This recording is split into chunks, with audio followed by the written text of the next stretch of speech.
Slava ti, Gospodи Isuse. Najmiliji naš Gospoda. Slava ti, Isuse.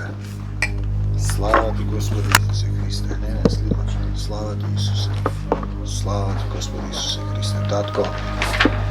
Tatko naš, ti благодариме. Еве се собираме во името на Твојот Син. Ние сме пред Тебе, доаѓаме пред Тебе собрани на едно место, како апостолите што чекаа 50 дена. Ние сме собрани на едно место, со своите срца отворени, да слезе силата на љубовта, да не промени, да не роди во духот, да ја примиме силата од озгора, да бидеме новородени, Христородени, полни со сила од десната страна. Татко, ти кажа, ни еден од оние што си ми ги дал да не загубам. Ги носам пред Тебе, коленичам пред Тебе, ние сме Твои деца, сакаме и го бараме Царството Божјо, седа ни се придодаде.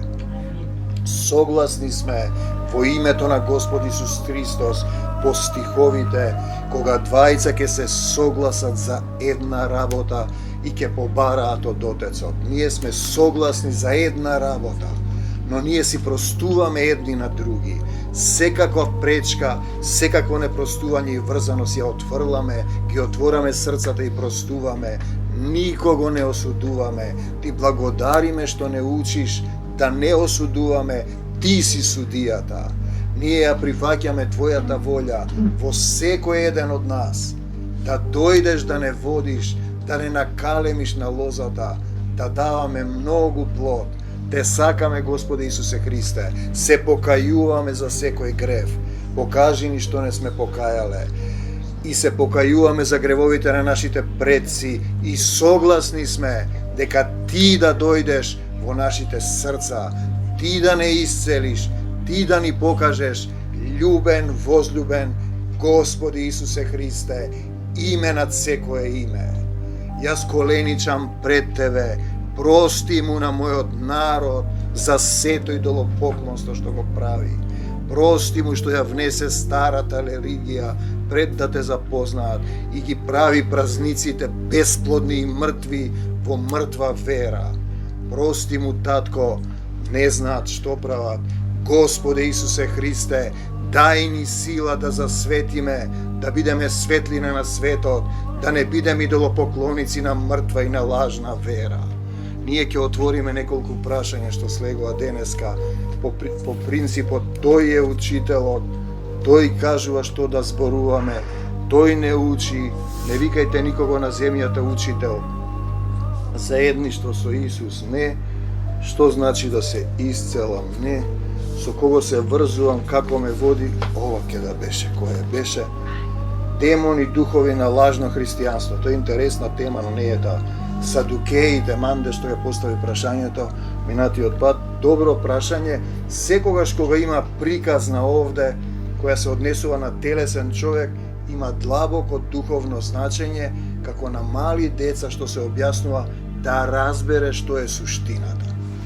Уште еднаш да се навратиме во македонското, така наречено свето православие, кое е полно со античко македонска народна празненства, вметнати, подметнати лажно во христијанството. Ќе ги кажеме неколку коти кои се страшни. На духов ден, тие одат, кога на 50-ница слегол духот, тие одат на гробишта. Тоа е стариот антички македонски празник, се вика Дајси на античко македонски јазик, раздавање за душа, и мртвите ги канат на свадба. Деновите на Божики Великден се поместени со деновите кога го славеле Дионис. Тоа го знаат и католиците и православните, но продолжуваат да го прават така. Во деновите кога се слави голема Богородица, почнувала големата Дионисова слава. На 1 септември била Дионисовата слава, што ја слават македонците во антика. Во февруари си направиле друга слава Свети Трифун и Прочка. Значи Свети Трифун кога се правил Дионис се кроело лозијето, нели? И потоа си направиле Прочка, што е копија на елеусинските мистерии. На тој датум сите влегувале во водата и си простувале. И безброј такви. Имаме уште еден интересен празник со змии. Во античка Македонија тоа се вика Ерини и Грозни. Пред да умрел човекот му се појавувале демонски жени со змии во косите. Христијаните си направиле празник Свети Еремија, замислете. И тогаш змиите излегувале и така натаму. Безбројни примери има на идолопоклонство, подметнато во христијанството, и тоа само те оддалечува. Ние гледаме со каква страст и посвета се дава слава на мајката на Исус, така наречена Света Богородица, бидејќи ќе видиме како е направена таа да биде светец. Таа е главна светителка, полно е содржителка, исцелува, дава, лекува. Тоа е тоа женско божество во античка Македонија кое давало плод. Кога треба да се слави Исус, се вели среќен Божик, среќен Велинден, па среќна Нова година, и другото се спореди. Никој не вика Исусе, Исусе. Никој не вика. Тоа е страшно идолопоклонство. Затоа православието и католицизмот нешто немаат сила. Завладеани се. Тоа се лажните синагоги. Кога ќе го посветиш твоето дете на некој светец, ти му се поклонуваш на демонот, и тоа практично е веќе заробено. Нема што да се бори, тој може да си го проживее животот и да остане во мртва вера. Одиме сега за прашањето, што вика Манде, дојдовме овој стиг, вика, што ќе биде при воскресението, кога ќе воскреснат, на кого од нив ќе биде жената, значи една жена, има 7, ќе дојдеме полека, само да го, значи зборува за жена која имала 7 сопрузи и нема деца, и потоа вели што ќе се случува понатаму. И сега така вели, садукеите го прашуваат, тие велат нема воскресение. Имаме од израелската избран народ се поделиле две групи. Едните се фарисеи кои знаат дека има воскресение, другите велат нема воскресение. Тоа покажува штом тие се поделиле, а се избран народ, како денеска католиците и православните, многу слични нијанси, но се разликуваат. Тие имаат кипови, овие имаат фрески, нели? Нема воскресение, некои велат нема магии, значи се договориле дома, си решиле со семејството нема магии, не постои Господ, има Господ, и сега се враќаме собирот во Никеја во 3 век. Ова сме го зборувале. Собирот во Никеја преминато 3 и 4 век, тоа е тука негде во Егејска Македонија, си кренале раци и си изгласале што? Иконоборство, дека ќе има икони, ќе има фрески, Богородица ќе биде Бог и сите светци ќе бидат богови, секој ден ќе има по еден светец. Значи тие изгласале човечки. Ние сега имавме една наша пријателка сотрудничка, не е тука сега. После една молитва овде беше Марина, не знам што сме зборувале и се отворило и дознало дека некоја блиска роднина и правела магија. И таа сакаше да ја убие роднината, па се искара дома, па сега ја напушти заедницата и на крајот донеле одлука дома дека нема магии, не постојат магии. Интелектуалец не треба да верува во магии. Јас си велам, па пишува во Библијата, еве например, оној Симон што не можеш се крсти, правеше магии. Знаете сега, и сега одиме понатаму. Значи тие се договориле, луѓе си носат одлуки за духовниот свет, дали има, дали нема Господ, дали има воскресение, дали нема. Тоа е сатанската природа наша, на непокорен народ, на непокорни луѓе. Јас знам, ќе се искачам највисоко, јас ќе кажам како ќе биде, ние ќе си се договориме, тоа го има нели во последните времења, ќе се појават луѓе, учители кои ќе им зборуваат тоа што сакаат и ќе се раскажуваат приказки. Дали Отецот е Бог на мртвите, така завршува овој момент. Бог не е Бог на мртвите, туку Бог на живите. И ние им вели, вие многу се лажете, значи тој е избран народ, дури и денеска некои прават идолопоклонство кон израелците, таков народ не верувам дека друг можел да се најде, да го распнеш оној за кого си го славел повеќе од 14 по 3 генерации, да го распнеш синот на семокниот Бог, Господарот на лозјето, мора да си посебно нешто да ти недостасува. Не можеш да бидеш свет, сигурно, бидејќи тој им вели дека се лажете. Вашиот Бог е Бог на мртвите. Мртвите се тие што немаат дух, нели, секе дојдеме понатаму. И сега пак доаѓаме, еве ја пораката во клучевите. Дали Исус ја победи смртта, а тие велат нема воскресение, ги има клучевите од адот? Дали ги има клучевите од адот? Зошто му се клучевите од адот на Исус? Пазете, ако седнете во една телесна логика, ако таму има вечно проклетство, нема потреба да клучеви, влегуваш вечно, нема потреба да се заклучи, за да не избега некој. Значи тој доаѓа до царството на подземјето и оттаму те избавува, како што пишува во Мудрост Сиракова или Соломонова. Значи 7 браќа. Првиот зеде жена, жената умре и не остави пород. Ние ќе земеме телесно. Мажот умре и не остави пород, така е. Марко 12:20. Значи жена е жива заедница. Жената е црквата. Ние тоа го знаеме.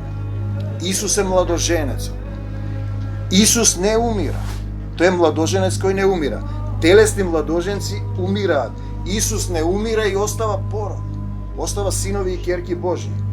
Синови и ќерки Божји е пород. Духовен е породот, не е телесен.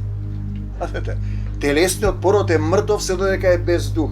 Понатаму 7 ја зедоа жената и не оставија пород. Кои се тие 7? Па ние можеме да изброиме 5-6 православни, католици, протестанти, една цела генерација, оние јеховини сведоци кои се надвор од нив. Имаме уште едни саботари некои. Тие не знам дали се адвентисти, ги имаме оние принцот Чарлс што е мормони и имаме 7 веќе ги имаме. Тие се мртви. И нормално на крајот умре и жената. Пази, сигурно ќе умре. Црквата без дух е мртва. Црквата ќе умре. Црквата на Исус не умира. Таа е жива. Пазете, при воскресението вели кога ќе воскреснат, на кого од нив ќе му биде жена. И тие ќе речат, нашата црква, вашата црква, нашата света православна црква. Пазете сега, 7 има таа жена. Чија е црквата? Пазете, не може да умре Христовата црква. Исус ја победи смртта. Ваша, наша, православна и така натаму, поделена, православната поделена по нации, покажува дека не е. Израелците поделени садукеи и фарисеи. Кој е грешен таму? Избраниот народ. Католичка има земен папа, прави одобрува практично истополови бракови и други работи со деца. Протестантците се поделени, јеховини, саботари, мормони, земни мажи. Пазете, сатански мажи кои немаат дух Исусов. и не може да родат никого. Тоа е целата суштина, не даваат плод за Царството Божие. Ова е важен момент. Што бараш ти во мртва црква? Дали нашиот татко е Бог на живите или на мртвите? Како да бидам жив е суштината, во тоа е важен момент. Тие читаат од Мојсеевите закони, дадени пред Исус да се жртвува себе си, и тој види дали е Бог на живите и мртвите. Ако некому му умре братот, и ние го имаме тој момент и ке муслиманите денеска, израелците не го прават веќе. Тие го надминале. Они буквално го читаат. Ако му умре братот, жената ја зема, и во албанскиве села, арнаутскиве, доскоро не се знаеше чие е детето. Видете, тие буквално ќе го сватат. Тие мислат, плодете си ќе се плодиме. Тој зборува за духовен род. На друго место вели што ќе ми се 100 неверни деца. Еден праведник е подобар од 100 безбожници. Што ќе ти се неверни деца? Пазете сега, ние сме одговорни пред децата. Дали ние ги оставаме во сатаната, му ги посветуваме? Ако го оставиш во светот, ти си одговорен за тоа. Без разлика што и да се случува. Значи сега, чии се децата? На Исус се децата или на паднатата природа? Дали јас ги посветувам, му ги враќам на Исус во собственост? Значи, нели, тогаш братот ќе ја земе кој како сака и ние не се разликуваме од животните. Затоа тој вели таму, од каде знаеш ти, сине човечки, дека душата твоја ќе оди на небото, а душата на животното на земјата. Синовите човечки без Исус по ништо не се разликуваат од животните. Тоа е дефиниција која е страшна, а не истината. И сега што е старозаветно, го читаш телесно ти, телесно размислуваш. Не можеш да го сватиш тоа. Исус ни зборува за црква, пород Божји, деца Исусови, духовни деца, грижа за нив. Во 24 стих ја кажува дефиницијата, се лажете. На израелците им кажува дека како беше 14 по 3 генерации, им е лажна верата, лажни фарисеи и садукеи. Не се тие никаков избран народ, утнаа се и да во поклонство парат и уште живеат, замислете, по 2000 години, на ист начин, истите глупости ги повторуваат. Тие велат татко Авраме, не може да разликуваат кој е татко. Како што нашите викаат татко Климент, светите отци или на папата му викаат татко. Кој татко? Ние зборуваме за еден татко, знаете. Не ги познавате писмата, ниту силата Божја. Силата Божја не ја познаваш. Си тераш по своите замисли. Значи, телесниот човек не го разбира духовното, за жал ние тоа го знаеме. Писмото е дух и живот и мора духот да те води. Исус е писмото. Тој мора да дојде во твоето срце. Мора да живее, да го научиш тоа, да оживееш ти внатре во него. Во 25 стих продолжува, кога ќе воскреснат мртвите, ниту ќе се женат. Тешко да го разбереш тоа. Ние овде имаме таков момент за да научиме да правиме заедништво, да бидеме едно тело, мажот и жената, како што треба да бидеме со Исус и црквата. Затоа е дадено. Тие се вели, ниту се мажат, туку се како можете да го тргнете, тие се ангели. Ангели на небесата. Ние сме паднати ангели овде. Паднати сме со сатаната, сме се материализирале, доаѓаме во човек, имаш време на милост да го избереш Исус и те полни со погрешни учења. Младенец и невеста, маж и жена се Исус и црквата. Во духовното царство ние сме едно тело. Таму нема ова што го имаме ние денес. На земјата. Неразбирливо е за нас, како што е неразбирливо, како вели во книгата на животот, се запишани однапред тие што нема да го признаат Исус, што ќе му се поклонат на сатаната. Тие го разбираат телесно дека па тогаш има судбина, не може да се промени. Во евангелската викаат едни Господ ги направил добри, едни лоши. Не, таму нема време, простор и свест. Неразбирливо е. Ни јас не го разбирам тоа. Како може да нема време, простор и свест? Нема минато, сегашност и иднина, едно е. Тоа е неразбирливо и не можеш да го разбереш. Ти треба да се вратиш како ангел, да го напуштиш ова гревовно тело кое те влече назад, да го надживееш секој материјален проблем што ти се јавува во телото. Во духовното сме едно тело, со една љубов. Ја ти некогаш кога ќе кренам раката вака, знам дека таму после овој поднебесен свет има свет на вечна љубов. Тоа не може да се опише, тоа е вечна радост. Тоа е да бидеш едно тело. Не си ти тогаш, како да речеме, личност, него ти си сотрудник, го сакаш тоа, жеднееш, гориш да работиш, да ги спасуваш другите браќа. Нашиот татко е вечната љубов.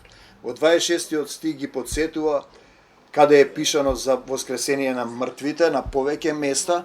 Пазете, садукеите го читаат, тоа не го прифаќаат, исто како овие читаат некои работи и не ги прифаќаат, дека верата без дела е мртва, тие велат не треба ништо да правиш, нели?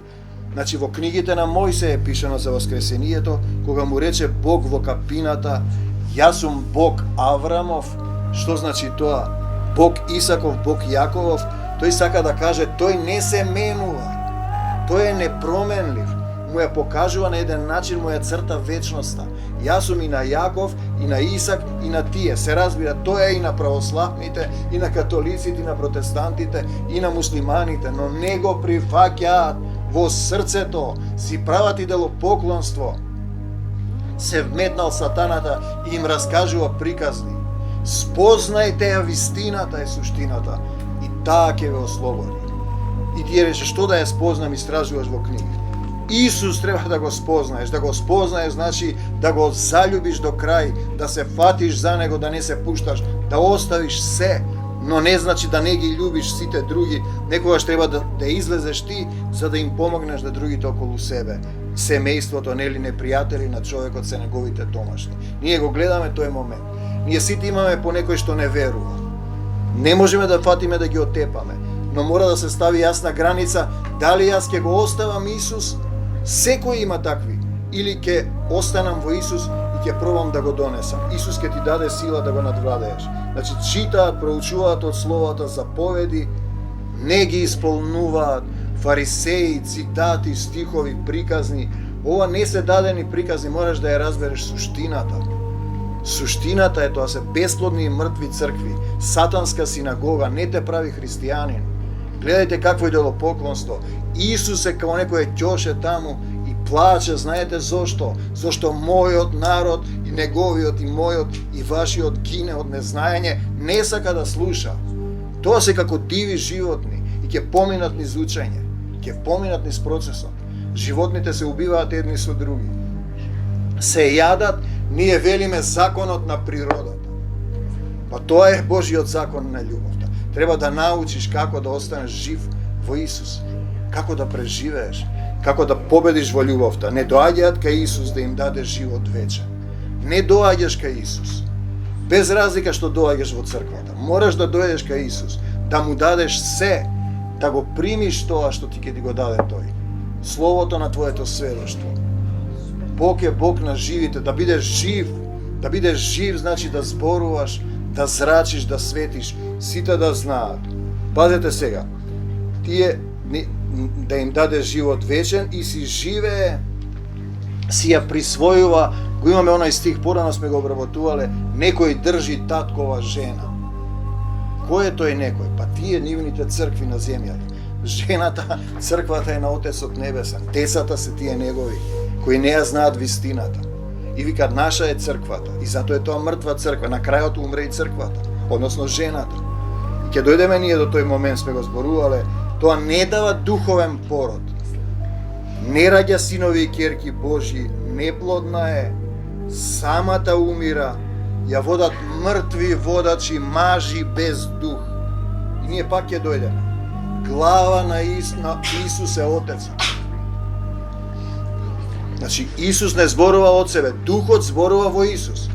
Глава на црквата е мажот, чија што глава е Исус, глава на мажот е Исус. Значи, тој што ја води црквата, треба Исус да зборува низ него. И глава на жената е мажот кој зборува преку Исус. Значи, тоа го покажува само системот, како Духот действува и води. Не можеш од себе да држиш правила, си донеле одлука во Никеја, овие донеле дома нема магии. Па ти самата дозна дека има магии. И претходно сме го дискутирале тоа. Проблемот е што сакаш да го убиеш тој што ти правил магија, затоа не се исцелуваш. Нема да се исцелиш, ќе направи поголема грешка, таткото знае што има во твоето срце. Па и мене ми кажу од време на време. Затоа не се исцелуваш. Зашто ти не сакаш да се промениш, треба да се оставиш себе си, да видиш дека си за никаде без Исус. Да се откажеш од себе си, значи да се откажеш од твојот лажен татко, татко на лагата, татко убиецот, што рика, што те проголта, што ти дава некои ситни задоволства овде. Го трошиш времето, се занимаваш со светот, те труе светот со информации, уморен си и велиш: Господе Исусе Христе, ти ми даваш сила, бегај од мене Сатано во името Исусово. И ќе дојдеме до тој стих. Исус му рече на Петар: бегај од мене Сатано. Кој е тој Петар? Па јас себе си викам по 5 пати, 10 пати, 100 пати дневно. Кој ќе ми дојде некоја идеја или мисла што не е од мене. Бегај бре од мене Сатано. Себе си викам. Апостол Павле што велеше: тоа што внатре во мене не ми дава да правам добро. Немам сила. Ама кога Исус живее во мене, трчам напред, оставам се земно, го земам својот крст и така натаму. Тој не е Бог на мртвите. Црквата не може да умре Исусовата. Затоа умрела таа. Тоа е исто како он пие од стариот бунар. Тој јас ќе ти давам вода друга. Она пие од стариот бунар на Јаков. Се сеќавате на Самаријанката. Тоа е стариот бунар. Си пијат од стариот бунар. Тие израелците од нивното, нашите православни од античка Македонија, сите празници пагански ги пикнале тука. Знаете колку ги има? За секој ден има дупли празник. Треба да земам кај Китевски да ги обработам ако сака Господ еден ден. Ама немам време со тоа се занимавам. Како сака тој? Вие пак вика, не ги знаете ни писмата и многу се лажете. Ете, тоа е целата суштина. Да се лажеш себе си. Делумно христијанство, псевдохристијанство, зборува за живи, а не мртви верници. Живи, жив верник. Стануваш и бараш, го решаваш проблемот, не седиш на едно место. Жива заедница со маж, водач чија што глава е Исус. Глава на Исус е таткото, глава на жената на црквата е мажот. Тоа е живост христијанство. Чија е жената? Добро прашање. Чија ќе биде црквата? Секогаш кога почнувавме, ние доаѓавме во тој момент. Црквата е на Исус Христос, не е ваша. А вие, некој држи таткова жена и зборува дека негова е црквата, ги гледаме последиците секој ден. Пораз на христијанството, сатаната ги псее како пченица, мртва вера, немаат сила, никој не зборува јавно, се плашат. Кога ќе дојде ковидот, ќе се разбегаат сите, ќе удрам по пастирот, ќе се разбегаат овците. Кога апостолите се разбегаат затоа што немаат дух, зарем ние ќе останеме ако немаме дух? Сите ќе се разбегаат. Само со духот се останува. Надвладуваш, ти си над телото. Ти му командуваш на телото. Ти заповедувам во духот да се исцелиш веднаш во името на Господ Исус Христос. Татко, јас сум твој син, не одам по доктори, ти ќе ми помогнеш. Покажи ми што да покајам и терам напред. И кога ќе дојде, кога ќе ми даде знак, се борам, велам, Македонија ја враќам во собственост на Исус Христос, надвор Сатано. Додека тој сака, нема да може понатаму да напредува. Нема да може, без разлика што ќе мава од сите страни. Со разни луѓе. Ние имаме војска, ние сме војска, ние не сме мртва црква. Тој е Бог на живите. Жив значи да се бориш. Надвор од собранието Сатано, на колена пред семокниот Бог, крвта Исусова се то положува. За се зборува. Чија е црквата? Добро прашање. Јас сум сигурен дека е на Исус, дека ние треба да му припаѓаме нему вистински. Вистински да му дадеш се. Не само декларативно. Ете, тоа е целата суштина.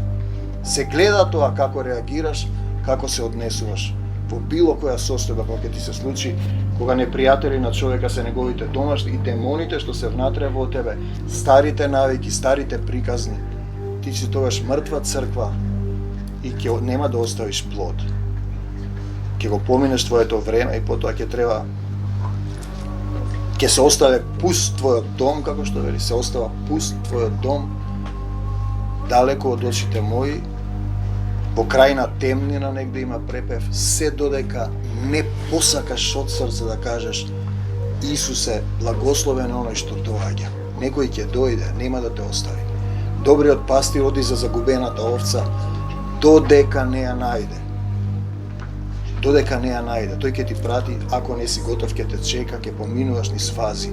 Значи, тој е Бог на сите, не се менува тој. Во него е вечноста и ти треба да го разбереш тоа. Не можеш да излезеш од овој свет. Се додека вистински не посакаш, не го побараш Царството Божјо. Во жива вера. Татко, ние го повикуваме Твоето име, да дојдеш во нашите срца, да слезе Твојот дух, ќе испееме една песна и ќе се молиме сега со мечот на духот. Слава Ти, Господи Исусе Христе. Ајде, момте.